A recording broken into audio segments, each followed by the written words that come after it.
विश्व I news करता है जनहित का विस्तार। इसमें निहित हैं लोकतंत्र के विचार। सकारात्मक सोच के साथ आप सभी के समक्ष प्रस्तुत है। आज हम उपस्थित हैं श्री वेदांता हॉस्पिटल में डॉक्टर विमल भारद्वाज जी के सम्मुख।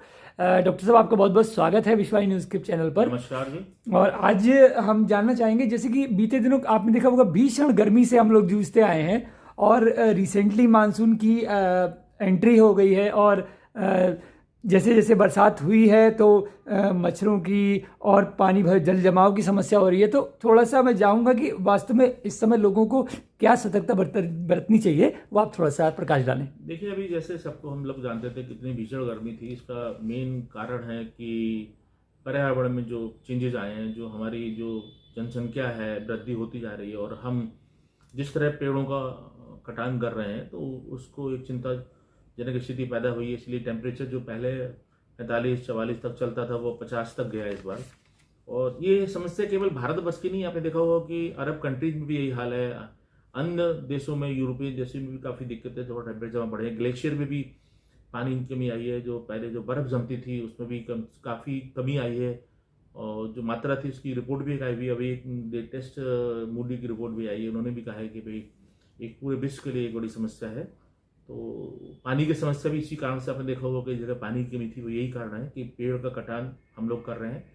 और नॉट ओनली भारतवर्ष बट जितने भी देश हैं उन सब एक चिंतित हैं। उसके लेके पूरी सरकार और पूरे विश्व के नेता लोग कार्य कर रहे हैं। रही बात उसकी, अगर तो गर्मियां नहीं, मतलब मुझे लगता है अब तो मानसून आ गया है। मानसून में समस्या वाटरबॉर्न डिजीज की होती है। और अभी जो टेम्परेचर था, पहले भी मैंने आपके माध्यम से सूचना दी थी, बताया भी था, लोगों को जागरूक किया था कि अगर बुखार आए, हीट स्ट्रोक आ रहा है तो क्या सावधानी रखनी है, किन चीज़ों को ध्यान रखना है, स्वयं मेडिकेशन ना करें। और अभी भी अगर कोई उमस जैसी चीज़, अगर गर्मी के कारण किसी को दिक्कत होती है तो पानी की मात्रा बढ़ाएं। जो तरल पदार्थ है उनका सेवन करें, गर्म चीज़ों का प्रयोग कम करें, गर्म बस का प्रयोग कम करें। इन चीज़ों को ध्यान रखें। अब वाटरबॉर्न डिजीज में ध्यान ये रखना पड़ता है कि जो पानी से डिजीज होती हैं बहुत सारी, कॉलरा हो या हैजा, टाइफाइड, बहुत सारी डिजीज होती हैं। पानी के रखरखाव जो हम ना सही रखें, बाहर का पानी कम प्रयोग करें।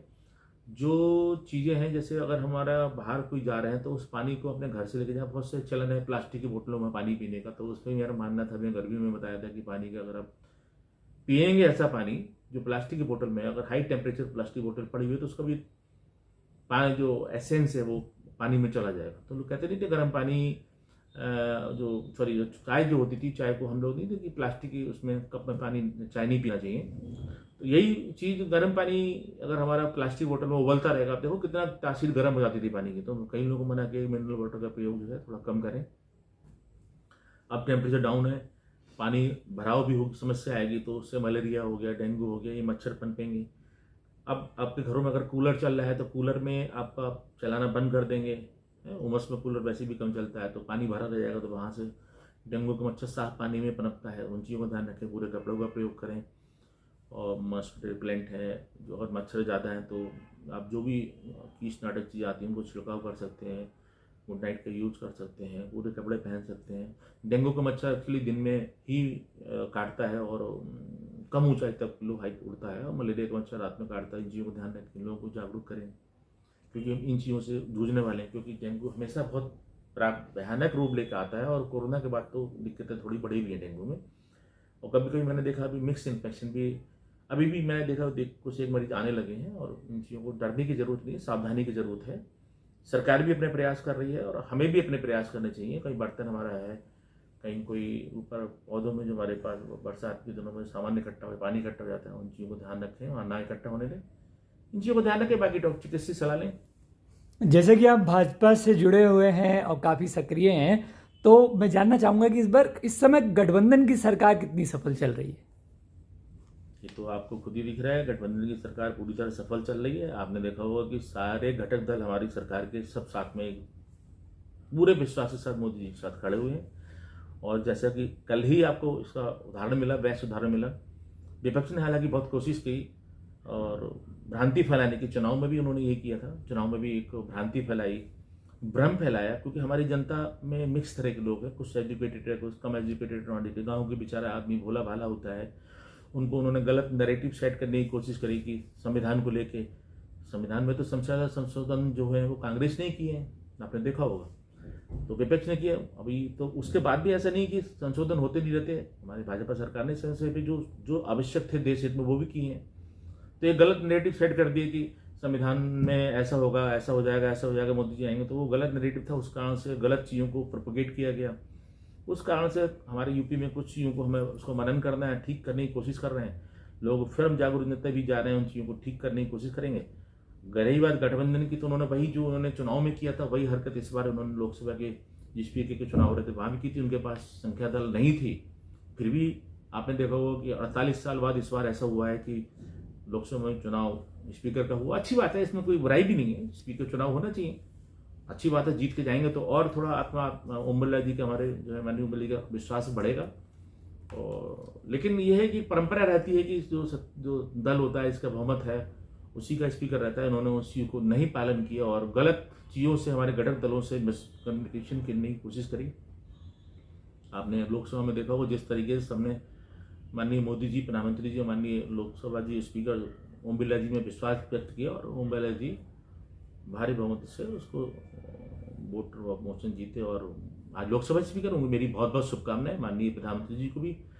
और रही बात गठबंधन की सरकार, गठबंधन सरकार देखिए पहले भी भाजपा एनडीए की सरकार थी, वो भाजपा की सरकार नहीं थी। एनडीए ही घटक दल साथ मिलकर चलते थे और हम भी अभी भी पहले भी साथ लेकर चलते थे, अभी भी चल रहे हैं। इसीलिए लोग कुछ लोग कर रहे हैं कि भाई, तो देखा हुआ अपने सरकार जो हमारे पहले जो पोर्टफोलियो था लगभग वही से रिपीट हुए हैं और सब लोग विश्वास करते हैं मोदी जी के नेतृत्व में। और ये देश हित में बहुत जरूरी भी है, क्योंकि जो विकास की योजनाएं माननीय प्रधानमंत्री लेके चले, आपने देखा हो कितनी छोटी छोटी माइन्यूट चीज़ों को वर्क किया जाता है।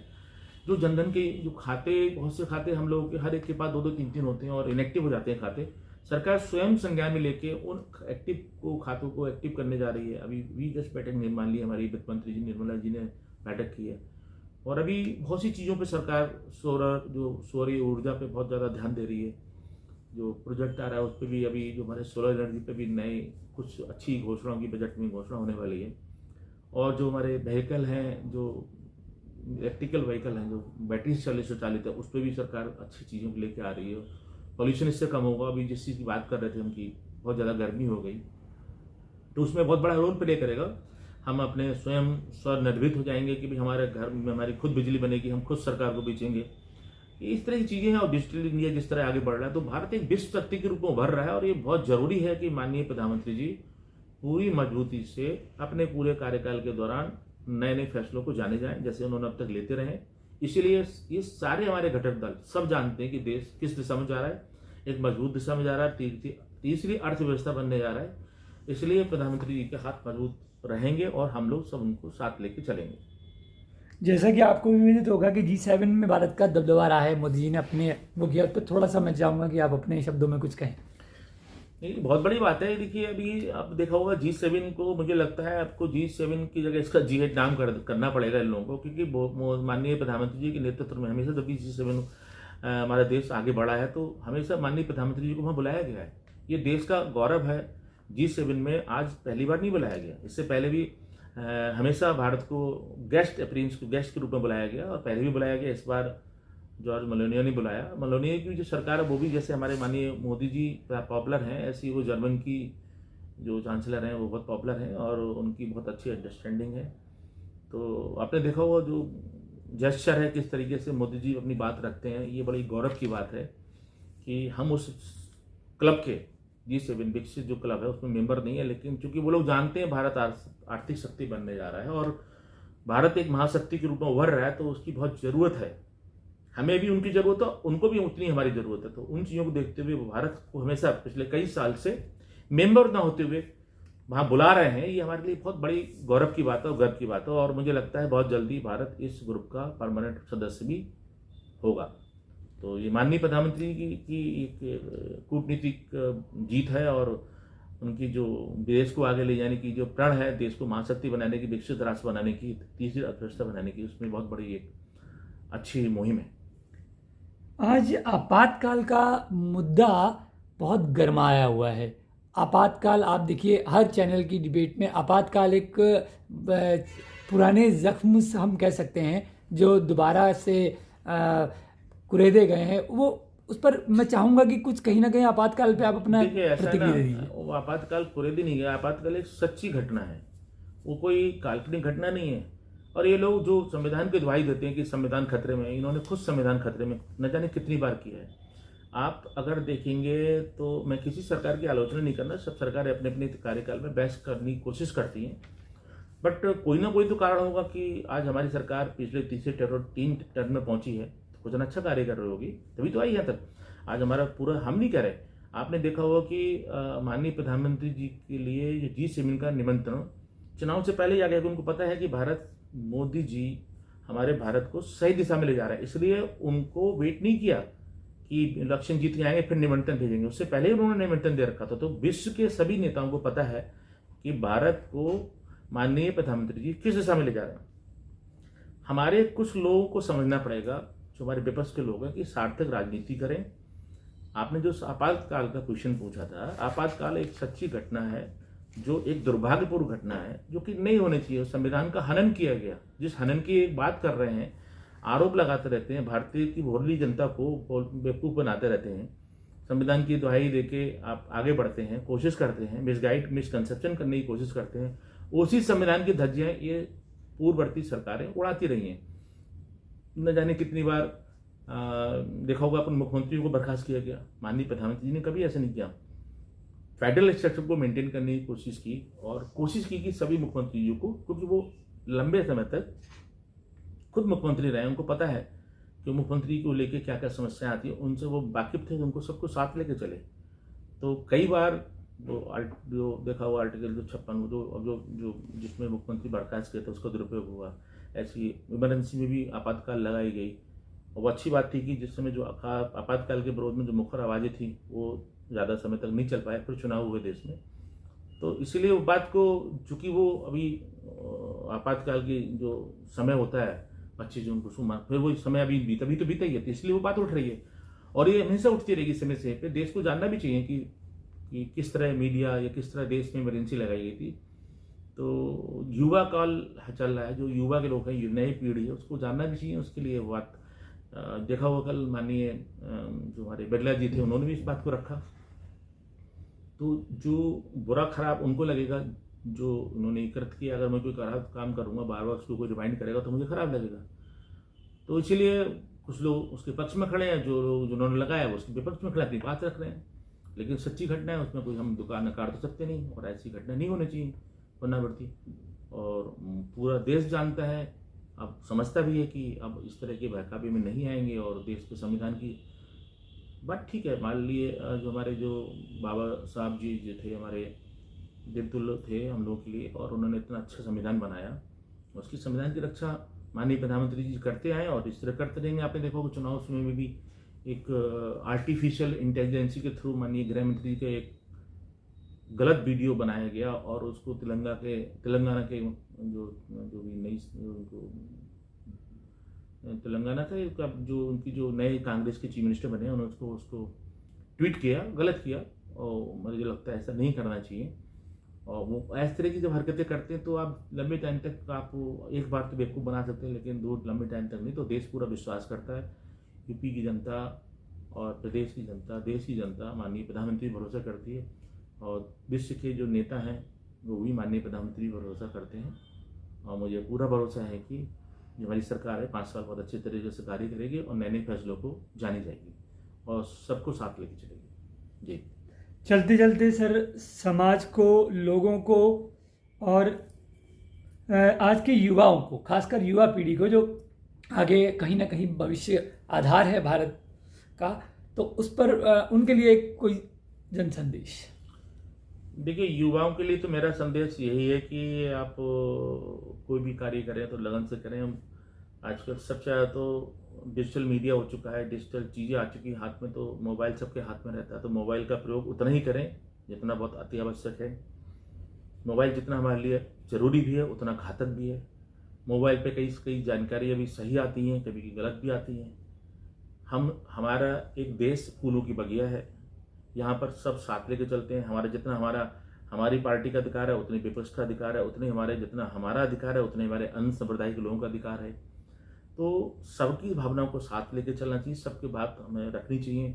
मीडिया के व्हाट्सएप के माध्यम से कोई ऐसी चीज़ का प्रभावित हम आगे ना करें जो कि गलत संदेश ले जाए, जो नेगेटिव खबरें हैं उनसे दूर रहना चाहिए। मुझे लगता है कि सार्थक खबरों पर ध्यान दें, क्योंकि आजकल एक नया युग आ चुका है। जो हमारी प्रिंट मीडिया के अलावा इलेक्ट्रॉनिक मीडिया चलती थी, सोशल मीडिया एक प्लेटफॉर्म है जिसका दुरुपयोग भी होने लगा। और अब सबसे बड़ी समस्या आ गई है एआई। तो एआई के माध्यम से किसी का भी कोई भी वीडियो बन सकता है, तो उनसे भी ध्यान रखें। बहुत चीज़ें गलत प्रभावित हो जाती है, गलत संदेश जाता है, तो युवा इससे बचे। बिना मेहनत के कुछ नहीं होता। आप मेहनत करें, अपने लक्ष्य को रखें। अगर लक्ष्य में फेलियर मिलता है तो लक्ष्य को नहीं बदलना है, अपने कार्य करने के तरीके बदलने, अपने आप को एसेस करना है, रीएसेस करें कि हमसे गलती कहाँ हुई है। अगर आप बार बार अपना गोल बदलेंगे, अपना लक्ष्य बदलेंगे, तो मंजिल को नहीं पाएंगे। एक दिशा में सही सोच के साथ आगे बढ़ें। फेलियर और सक्सेस एक लाइफ का पार्ट है, हर एक के जीवन में आता रहता है। मेरा युवा को यही संदेश है। स्वास्थ्य के प्रति सजग रहें, क्योंकि सबसे बड़ी जो हमारा धन है वो वेल्थ है, हेल्थ है सबसे बड़ी धन, वेल्थ के जो हम कहते हैं। और दूसरी बात, तो कोई नया चलन आ गया युवाओं में, देखता हूँ कि वो नई नई चीज़ों को ग्रहित करते हैं। नए नए जो क्या बोलूँ उसको, मैं बोल देता हूँ कि जैसे नए नए नशे के रूप में बहुत चीज़ों में गलत चीज़ों की तरफ जाते हैं युवा, कि भाई ये एक फैशन के तौर पे किसी कोई दोस्त ले रहा है तो अपने शुरू कर दिया, तो वो ना करें। नशीली दवाओं के सेवन से बचें, आउट रीच फालतू चीज़ों को ना करें, एक टारगेट सेट करें, अपने लाइफ को सेट लेके माता पिता की बात जरूर सुने, बुजुर्गों का सम्मान करें, महिलाओं का सम्मान करें। सबसे बड़ी समस्या 50% पॉपुलेशन तो महिलाओं की है, तो महिलाओं को सम्मान करना सीखें। और ये तभी आएगा अगर घर में माँ बाप उनको अच्छे संस्कार देते हैं। और माँ ही एक बहुत बड़ी गुरु है हर चीज़ की। हर पहला जो बच्चे का जो गुरु होता है वो माता होती है, माता पिता होते हैं, माँ होती है, उसके बाद पिता होता है। महिलाओं को सम्मान करना सिखाएं। मेरा यही है कि युवा को बड़ी चिंता होती है कि गलत दिशा में युवा जब जाता है हमारे देश का, तो मुझे चिंता होती है। और एक शिक्षा एक ऐसी चीज़ है, शिक्षा को जरूर अपनाएं, और सही शिक्षा से हमारा देश आगे बढ़ सकता है। जी बहुत बहुत धन्यवाद सर। नमस्कार, थैंक यू।